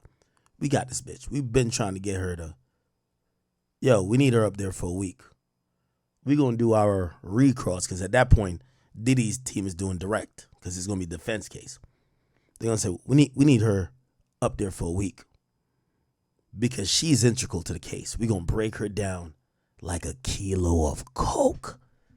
So it's kind of like Tory situation. Me personally, I wholeheartedly believe that Tory knew what that driver was. I think Tory knew what that driver was. The driver was a little bit antsy because some stuff he can't get up there and lie. That's perjury. Some stuff could be hurtful to Tory. And I think they said because they don't want him up there maybe saying, yeah, I seen Tory put hands on a woman. Or I don't know what happened. I think they opted for him to show up the last day. I don't think nobody contacted him and he showed up the last day. The state said we couldn't find that nigga. And he just walked into court the last day. I think Tory had him under the, but I think that was a bad move by Tory. Tory's team, in my opinion, y'all got 4 people in the car, 3 dumb drunk, 1 threw up or passed out for hours. That's Kelsey. Meg got kicked out. She's being belligerent. She's being extra drunk. Tory's lit. If you got that nigga under the tuck, have him just come out and say, yo, everybody was drunk but me. I'm the driver. I'm the security. This what happened. Now, they might be like, well, you're Tory's security. You're Tory's driver. So how should we believe you? Well, fuck that. Fuck all of that shit. You know what I'm saying? That becomes the point. Do you get what I'm saying? So I think they didn't want to open up that guy to cross-examination, which this is why when we think about a Diddy case, why bring KK up there? KK is accused of doing the same shit as you. Why bring her up there if Diddy not taking a stand? Just don't bring her. So I don't think KK taking a stand. I just don't know how she's not taking a stand without her not being in jail. They've threatened everybody else in this case. It's clear. Brendan Paul, Brendan Paul got his state charges resolved. Why is he taking a stand? You think he's a volunteer snitch? I get it. Maybe some of y'all do. But he's taking a stand because they threatened his ass. Nigga, we will charge you as part of this RICO. You was bringing that man drugs and helping him drug women. So, nigga, if you don't take the stand, you part of this shit. How KK ain't get no threats? Why is she not up there? I don't know. I don't know how she avoids it. But Diddy's team has said our lawyer speaking to her lawyer. I don't know how she's avoided being up there, but let me, I digress. The government is, but they're not calling her as a witness. So yes, definitely surprised there. And we have a question from Allison Thompson about the judge, Judge Arun Subramanian. What has the judge's body language been like? Do you get any vibes as to which side is favored? Well, the judge shouldn't shouldn't favor any side, but do you get we don't know how he's behaving, what his demeanor's like. What can you tell us? Yeah, so as far as the judge's demeanor, all across the board from what I've seen so far during this trial and even during the pre-trial hearings, is that he's very fair. Like, it's never a situation where you're kind of like, oh, he's a little pro-government here or he's a little pro-defense here. He really kind of gives both sides their wins when it's applicable, right? And even as in terms of just his body language while listening to the testimony, and if there's an objection from one side, so for example, if the defense has an objection to the prosecution's line of questioning, he kind of gives the prosecution a little bit of leeway to be like, okay, maybe you want to rephrase that question so that way we can get rid of the objection, so that way we can continue on with the proceedings. And then if there's a point where, there's an objection, there has to be a discussion that's had in the sidebar, he's willing to do a sidebar. And so from the most part, and this should be how every judge kind of operates a courtroom, I think you should always take notes from Judge Arun Subramanian. He is above board, he is fair on both sides, and really it's never a situation where you have to feel like he is, or you think that he is biased in any sort of way. Let me get another question to you, Elizabeth, before we have to let you go. Look up KK and who her family is. Christina Khorram. Who's her family?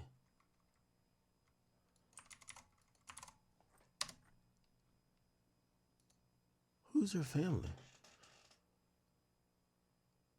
She's been the most elusive person out of everything. I don't even think we've heard her speak publicly.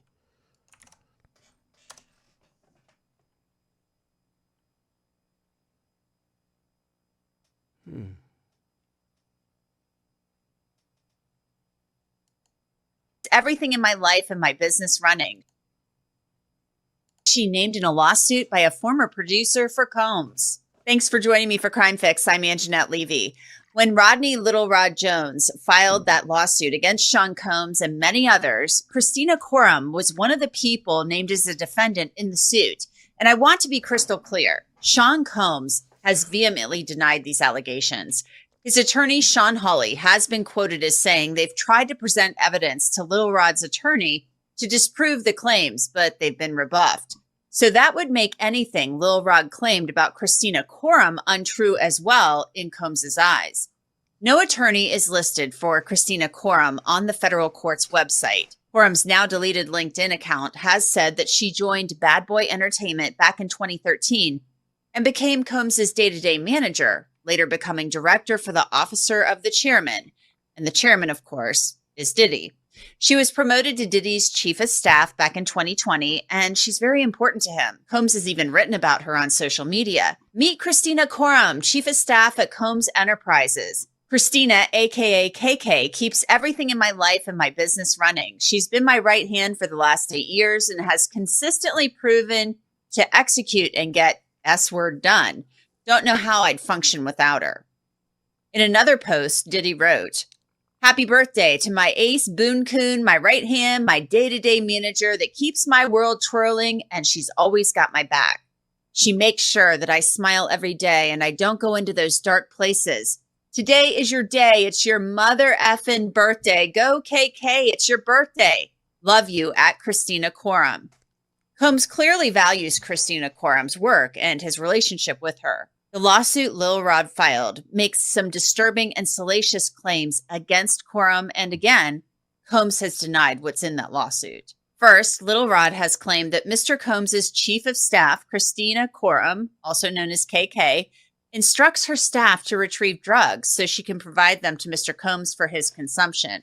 A footnote in the lawsuit that Little Rod filed says, Defendant Khorram instructed her staff, Brendan Paul, Frankie Santella, and Moy Bond, to spike bottles of champagne with ecstasy. Upon information and belief, this occurred the day of December 31st, 2022, New Year's Eve party.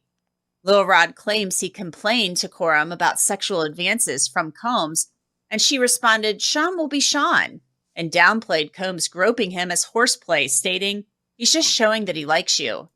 Jones also called Khorram the Ghislaine Maxwell to Sean Combs' Jeffrey Epstein, claiming she required employees to walk around with fanny packs of cocaine, GHB, and ecstasy to keep Combs high, and much more. Gene Rossi is a former federal prosecutor. So, Gene, there's this allegation that Christina Khorram, the chief of staff for Sean Combs, is ordering drugs through this guy, Brendan Paul, the so-called drug mule, and ordering employees to run around with black fanny packs that carry these drugs so that Sean Combs can be high all of the time. That seems like typical Hollywood stuff, possibly. What's the crime in that, potentially, as far as the feds are concerned? Well, in my view is you have a potential, they did a search warrant. The federal government did a search warrant, Southern District of New York. That is bad in itself because Southern District of New York is one of the top 3 or 4 U.S. attorney's offices in the country. That is very bad for Mr. Combs and the other defendant and Ms. Khorram. The second thing is the federal charges that they're probably investigating are a criminal RICO, money laundering, a Mann Act violation, which involves sex trafficking, interstate transport of minors. It could involve a lot of charges. So let me focus on. That was a year ago before the indictment. On the allegation.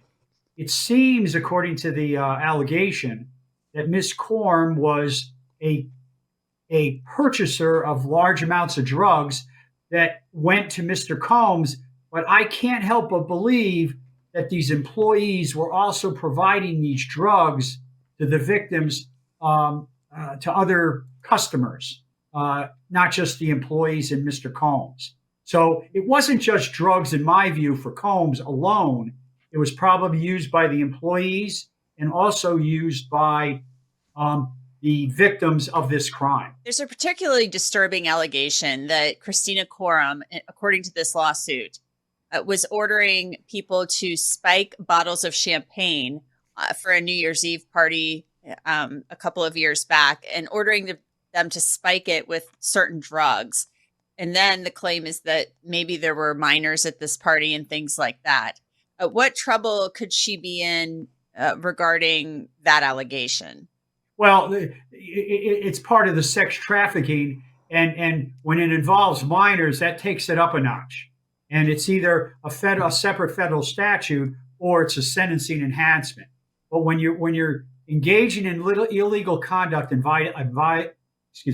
you're engaging in illegal conduct involving a minor, okay, in the context of sex trafficking, I can tell you this from my experience, that is like steroids and rocket fuel for an aggressive prosecutor. And as I said at the beginning, you have the Southern District of New York plus exploitation of minors. Little Rod, who sued Sean Combs, many other people, including Christina Khorram, basically calls her the Ghislaine Maxwell to Sean Combs's Jeffrey Epstein. So that's a very serious statement to make, a serious claim to make. Sean Combs denies all of this. What are your thoughts on what kind of trouble she could potentially be in if this is true, if these allegations that they're running this RICO organized crime enterprise so Sean Combs can bring in people to have sex with and use drugs with and groom for his, sexual fantasies and things like that? What kind of trouble could she be in if she's arranging these trysts and then buying drugs to ply people with? All right. Here is the big problem for Ms. Khorram by being compared to Ghislaine Maxwell. Number one, you have completely back. The Punisher is still moving around doing interviews. During the summary chart testimony, prosecutors docketed their letter not only about Juror 6, but the other juror.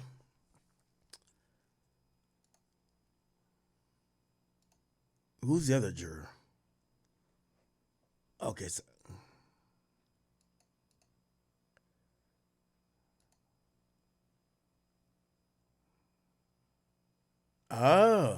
so the other juror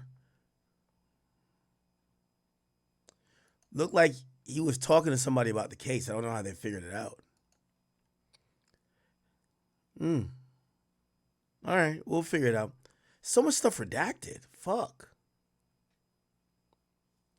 They just restarted again. Matthew Russell Lee, Inner City Press. Here, midday. It's Monday, June 16th, day 24 of U.S. versus Sean Combs. Now, Juror 6 is out. That was the first decision before the jury came in.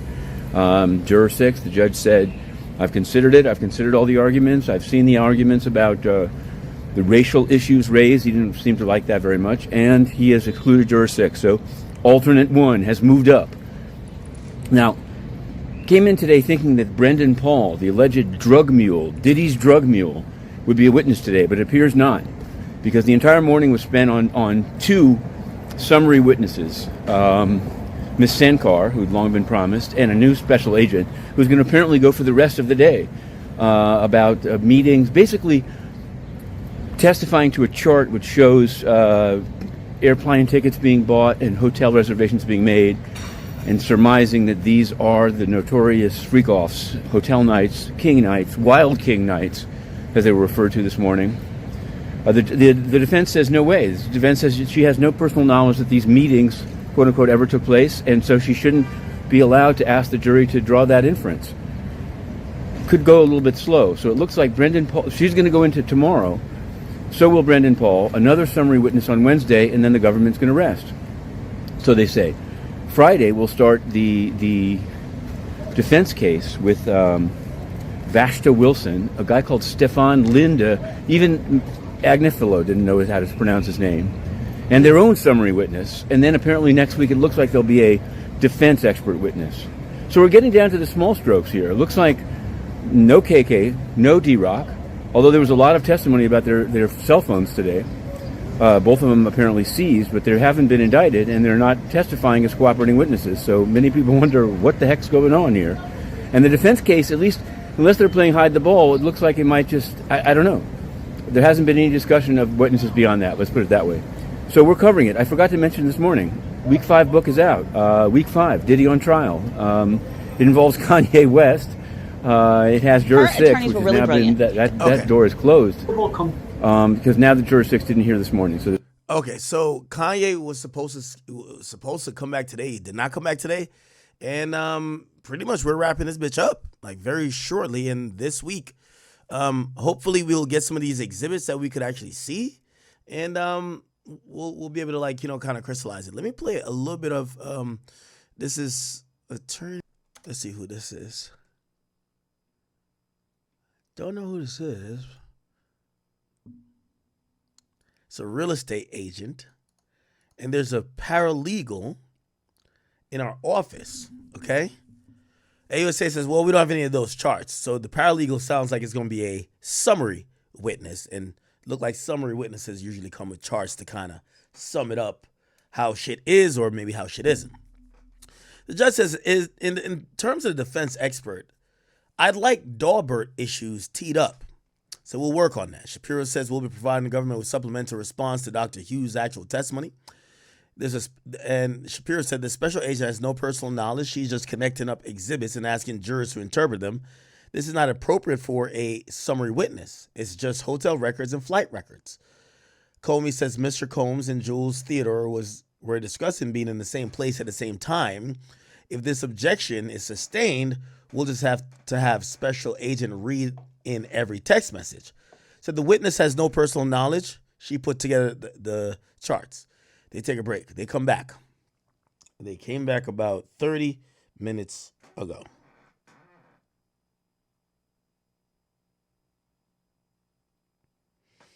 And so all rise, everybody come back in. AOC Johnson says, Special Agent, have you reviewed the American Express records? Special Agent said, yes, I did. This was the Amex for the flight to Miami for Cassie Ventura. There was a charge from the London hotel to this Amex. So whose Amex is this? Sean Combs, paid with an account at Signature Bank. Says, can you read this? This is from the Trump. It's the Trump in Columbus Circle. I'm headed there now. Can you contact the front desk and get the porn channel unlocked? AUSA says, what does Ms. Ventura say? Just call them. Okay. Here is this was a Combs earlier today, surrounded by his lawyers, and looked like this might have been the scene when the juror got dismissed. This is, if you don't know, Ignifilo. This is Brian Steele. Xavier Donaldson. I believe who's standing up is Tenny Garagos.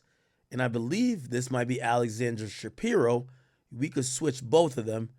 Anna Marie Estavio is also missing. And there's a Driscoll that's missing as well.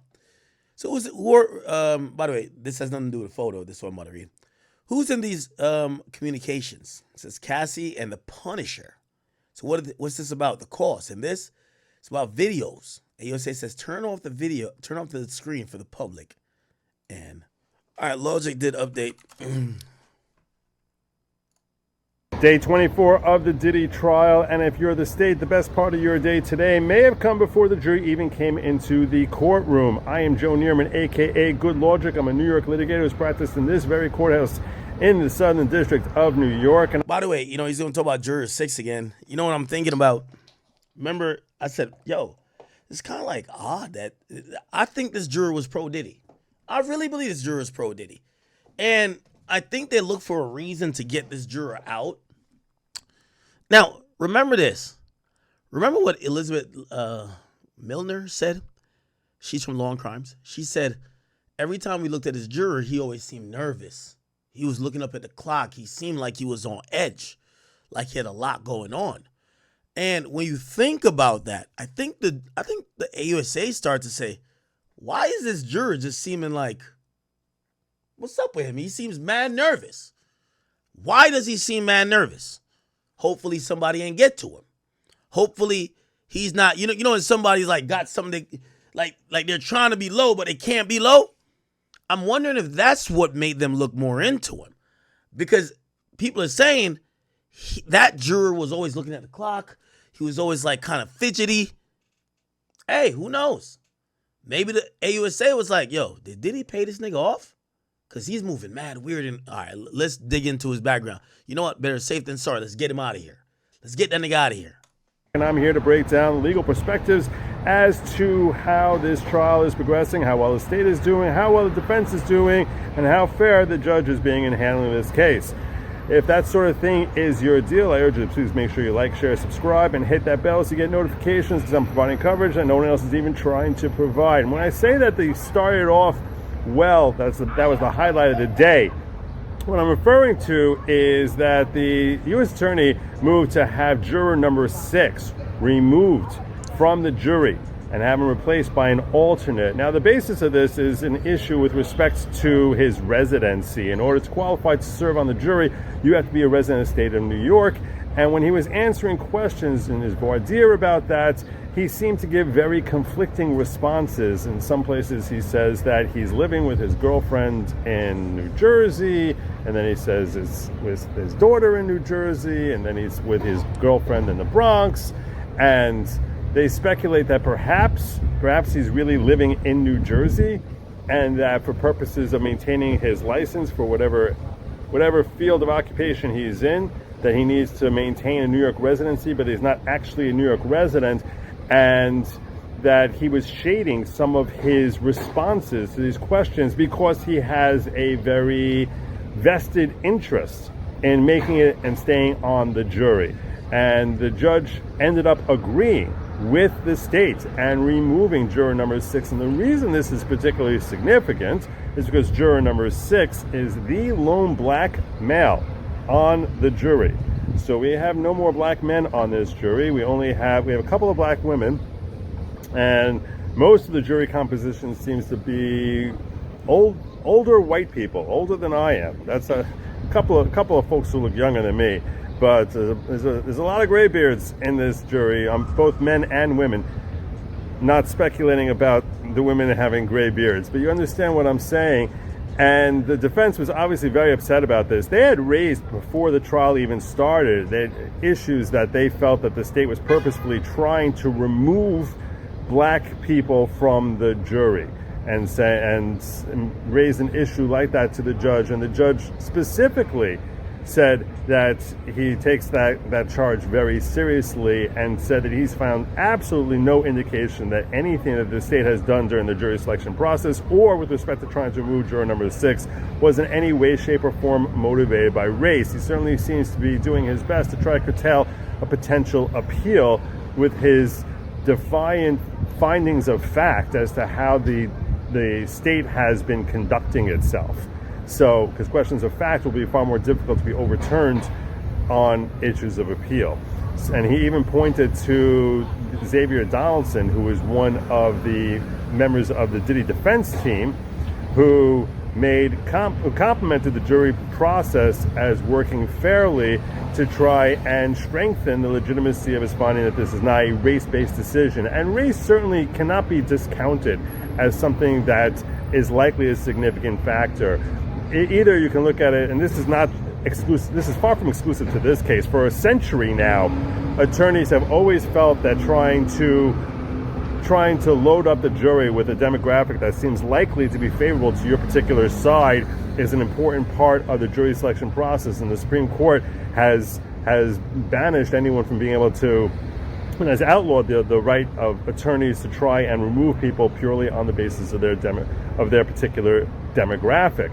So this is not something that's new. It's as old as litigation itself.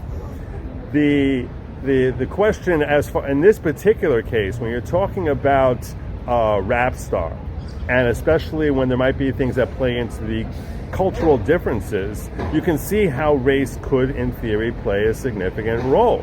Whether with respect to proper interactions between men and women, with respect to a personal affinity, that there's an expectation that a black man may likely have a more of an interest in the celebrity status of a Diddy than, let's say, a 70-year-old white woman. That's not like a crazy conclusion to reach. So it's not surprising that in this particular case, both parties would be very conscious about it, but at the same time, intelligent enough to recognize that there has to be legitimacy to where you're coming from here. The last part I'm giving you here is speculation about pragmatically the practice rather than what's the theoretical legal perspective on these things. I'm just trying to be as real with you as possible.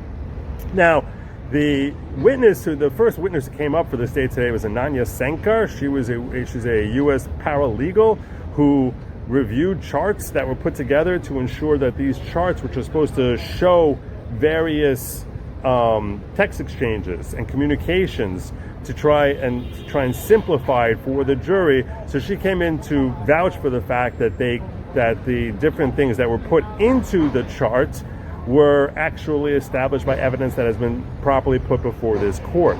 So she would basically look through they put together a chart of different text messages, and each one she corroborates that this one ties into exhibit C-104, and that put together a timeline to try and put together exactly how, something that's much more comprehensible for the jury than what we've seen so far. The testimony itself, I haven't got a chance to look through the chart. The testimony itself was pretty boring. I mean, it sounded as if a lot of the stuff that's put into this, and it's only 33 pages, and although there are numerous charts, this is the chart that we were looking at, it's a lot of conversations that don't even seem to really prove very much. I was left wondering about the relevance of a lot of the different conversations, like conversations between D-Rock, one of Diddy's security guards, and Mia, who's a personal assistant who worked for Diddy, where she's on vacation and saying, yeah, she feels great, to finally get away. I'm like, I don't even know why they put this in here. This is part of their summary. This is part of this. I don't even understand it.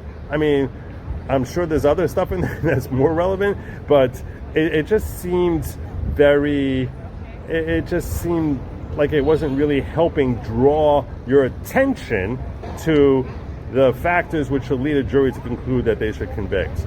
At least from that was my personal takeaway from it. I was very, very bored by it. On cross-examination, we got we had Tenny Garagos come up, and she was trying to establish that there's a lot of gaps, even in the middle of a conversation that's happening there. That the U.S. Attorney was specifically selecting certain messages that they felt would help their case, and leaving out other things that might hurt the context of what you're seeing in this synopsis, which I guess is certainly a fair point to make. I was talking to someone else about, like, what are you taking from this witness that might be helping the state? He said, I think it might be bolstering Mia, her testimony. It could be bolstering perhaps Cassie and help to find the credibility. And if he found that, it's possible that some jurors may find that as well. I personally didn't find it to be very compelling. But again, that's my personal takeaway as opposed to what could be taken from it, and clearly others have. And it's possible that other members of the jury have taken away some further corroboration to support the testimony that we've previously heard. The last witness we had, who's only been on the stand so far for 15 minutes or 25 minutes of direct testimony, is an investigator from the U.S. Attorney's Office, who has her own charts, and these charts to me are a little bit more compelling in that these are the first chart we were looking at so far is supposed to be documenting the different meetings. Yeah, my boy needed an umbrella, man. It's kind of raining, eh? Poorly attended, and Diddy attending with Cassie, or I guess we're going to see, we haven't seen yet, we'll see with Jane and other. When they call meetings, they're referring to, it seems like so far from what we've seen, freak-offs and hotel nights. And this is where we have really the first real introduction of hardcore evidence, forensic evidence, to try and tie in the charge number 4 and charge number 5. That is the two charges, those are the smallest charges, which carry a maximum 10-year sentence for interstate transportation for the purposes of engaging in illegal sexual activity. Now, specifically they're referring to flying in various entertainers, porn stars from interstate for the purposes of engaging in commercial sex or legal sex, and that those charges, that as far as the forensic evidence, so what we have from this witness, she brought up that she showed us a text exchange between Diddy and a performer by the name of Jules. He was in Los Angeles, and that Diddy was flying him into New York City to perform at the London Hotel between December 11, 2009 and December 13th of 2009. And they show the text exchange, which was kind of a little interesting there, where Jules seems as if he has a woman at home who doesn't like the idea of him going to New York and is suspicious that he's going there to engage in things involving Diddy and Cassie. So he said, I'm going to need you to send me a text which is going to help me out here. And he said, call me so we can work this out. And Diddy sends a text after they have a brief phone call, and Diddy sends a text saying, yeah, I'm not going to be in New York, I'm going to be in Chicago, I've got a show to do, and Cassie's in London. So and then he's like, and then the next response from Jules is, okay, that worked. So when are we coming in here? He's like, okay, I'll have you come in here on Friday and I'll fly you out. And then the next exhibit that was shared with us was an email from Diddy to his manager, Tony Bias, telling him that he needed her to arrange a flight under the name Jules Theodore, which that's Jules' full name, and from LA on Friday from LA to New York, and also booking a hotel in New York called London. So maybe that's what Diddy meant when he said as far as Cassie's going to be in London. But it's their own little inside joke there. So, yeah, that's what we had. Now, with respect to the defense, one of the things that we should expect to see from the defense on cross is that Tenny was raising that she didn't like that the state on direct keeps referring to this as a meeting. If you think about it, technically what we have here is arrangements that would enable him to fly in, but there's no one who knows that he did fly in. There's no testimony from Jules saying that he's flown in, so we don't know that he's flown in. or as far as that he flew in on that particular date. And that's probably where the defense is looking to attack on this. They're probably looking to attack and say, just because they discussed it and just because there was a flight arrangement and they booked a hotel, which we have evidence of a reservation being made as well, that doesn't mean that he actually came. And if Cassie cannot remember that particular incident, or if we don't have anyone testifying that he actually showed up there, in that case, in theory, they might be able to puncture a hole in that charge. Like I said, the 4th and 5th charges for interstate transportation for the purposes of prostitution. So that's where we're at so far. If you like this type of content, I urge you make sure you like, share, subscribe, hit that bell so you get all notifications. And okay, back in court, I believe.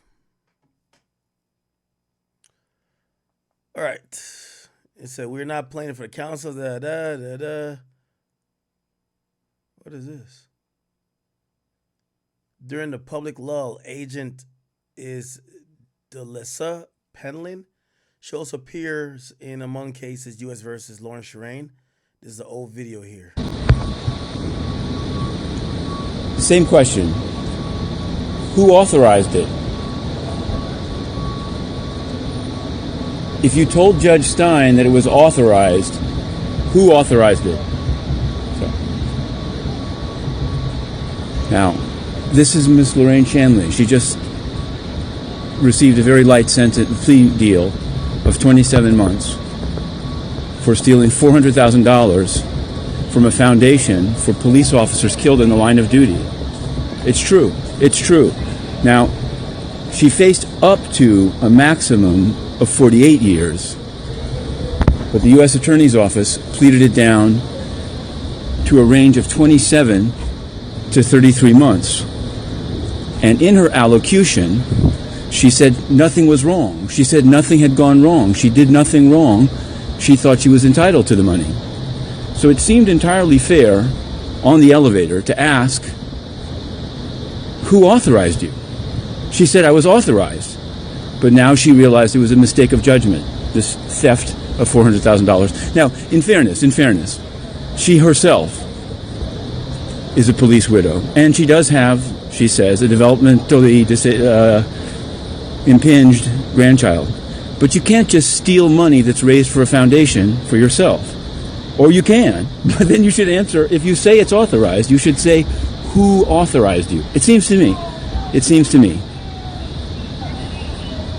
And the prosecutor should answer why they hammer some guy from Bed-Stuy for 20 years and you steal from... Okay, this is about an old case, but it didn't say anything. Anyway, AUSA Johnson says we're not seeing it. So Ms. Johnson, we're not seeing it. That's a judge. AUSA says play from 10:30 to 11 minutes. Special Agent Penlin, I want to direct your attention to line 23. I'll read Combs, you read Ventura. AUSA says it's Combs. Are you horny? Would you want to have a freak off? Wow. I didn't know Diddy was texting like that. As Cassie, it says, call Jules. Can you send me the hotel information? About his smoke, what are you doing? Combs says, what up? Cassie says, I asked him to drive around and we'll hit him up when we want him to come up. Okay. Still waiting for some more tweets. It's kind of churning in a little bit slow today. It's churning in really slow today, actually.